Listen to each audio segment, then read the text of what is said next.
हम लोग आज सिस्टर माधुरी लकड़ा के नाम पर यहाँ एकत्रित हुए हैं।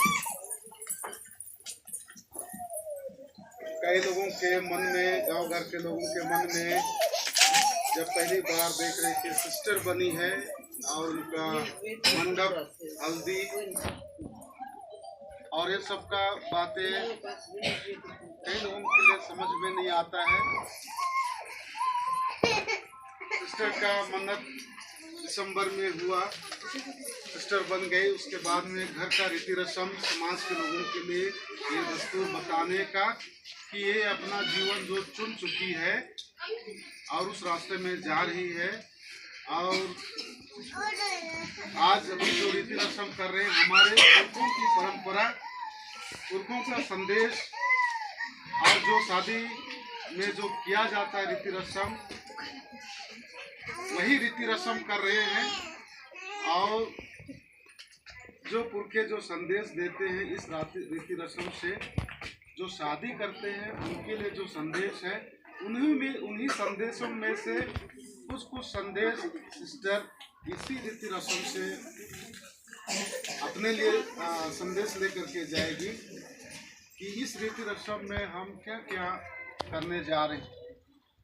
इसलिए पुरखे लोग ऐसे समय में जैसे हम लोग कर्म मनाते हैं, कर्म का कहानी बताते हैं और समझाते हैं। आप लोग कुछ सुने हैं, जानते हैं, नहीं जानते हैं, मैं आप लोगों के साथ में चर्चा करना चाहता हूं और ये संदेश बताना चाहता हूं कि हमारे पुरखे जो दस्तूर लगाए, इसका एक एक चीज़ का गहराई से संदेश है।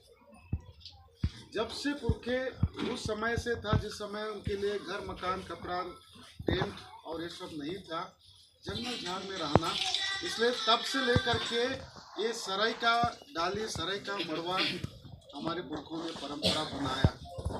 ये बहुत बड़ा जुड़ा हुआ, जीवन से जुड़ा हुआ पुरखों के साथ में। और हमारे साथ या माधुरी के माता पिता, उनके दादाजी हैं, उनके वंशावली में भी हम याद करेंगे तो पाएंगे जो पुरखों की परंपरा, या तो हम जो यहाँ आदिवासी लोगों का जीवन इससे जुड़ा हुआ है। पुरखों के लिए एक सराय का पेड़ और एक सराय का डाली एक घर, मकान का साधन था। जिस समय में राजा महाराजा उनके लिए ये राजा महाराजा के अधीन में थे, हमारे पुरखों के लिए घर मकान नहीं था, तो पुरखे इसी सराय पेड़ के पास में रहते थे या इसी का ही घर मकान बनाते थे। तो उनके लिए ये घर मकान का प्रतीक है।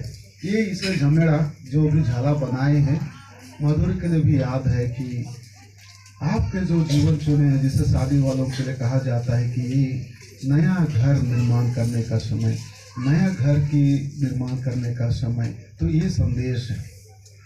और इसमें हम लोग जो नाव मड़वा गाड़े हैं, आप लोग सुने हैं। नाव मड़वा क्यों गाड़ते थे? क्यों गाड़ते थे नाव मड़वा? नाव माँ, बच्चे का नाव माँ। इसलिए मैंने कहा माधुरी अपने लिए संदेश जो लेना चाहती है, मैं बता दे रहा हूँ, उसमें से जो अपने लिए लेना चाहती है। हर बच्चे का जीवन का विकास माँ के कोख में 9 महीना होता है। पुरखों ने ये समझा दिया, बेटा या बेटी, आपका जीवन, जैसे शादी वालों के लिए भी कहा जाता है कि आप दंपत्या में हैं, आपका प्यार का फल बच्चे का 9 महीना गर्भ में रहना और उस संतान को आप प्राप्त करेंगे, देख रेख करेंगे। इसलिए हम प्रत्येक के लिए भी ये याद दिलाते कि हम प्रत्येक भी माँ के कोख में 9 महीना हमारे जीवन का विकास हुआ। तो ईश्वर ने हमारे जीवन की रक्षा सुरक्षा की माँ के कोख से। इसलिए 9 महीने का अपने ही जीवन के बारे में मनन चिंतन करने, 9 माह तो माँ ने कोख की, माँ के कोख में रहे। माँ की जिम्मेदारी रही कि आपको चोट लगने से, नशा पान से और कुछ भी ऐसे बुरे विचार से बचाए रखा। माँ का कोख है। जन्मने के बाद में अभी हम लोग सबकी माधुरी के लिए कोख बने, बचपन से लेकर के घर के भाई बहन रिश्तेदार सबकी कोख बने। जैसे माँ के कोख में अच्छा रहने से जीवन विकास होता है। हम परिवार में मेल प्रेम से रहते हैं तो यहाँ कोख बनते हैं। तो हम माधुर्य के लिए अच्छे कोख बने, घर परिवार वाले विनती प्रार्थना सब करके अच्छे कोख बन करके ही इसका जीवन विकास। तो ऐसे समय में इसलिए सराय का पेड़ पत्ती डाली और ये सब पुरखों ने परंपरा बनाया, कभी मत भूलना। सराय का पेड़ भगवान जैसा है जो आपको पुरखों को खिलाया, उनके लिए घर मकान बना, इसलिए सराय का पेड़ भगवान जैसा। तो यही तो जीवन की रक्षा की।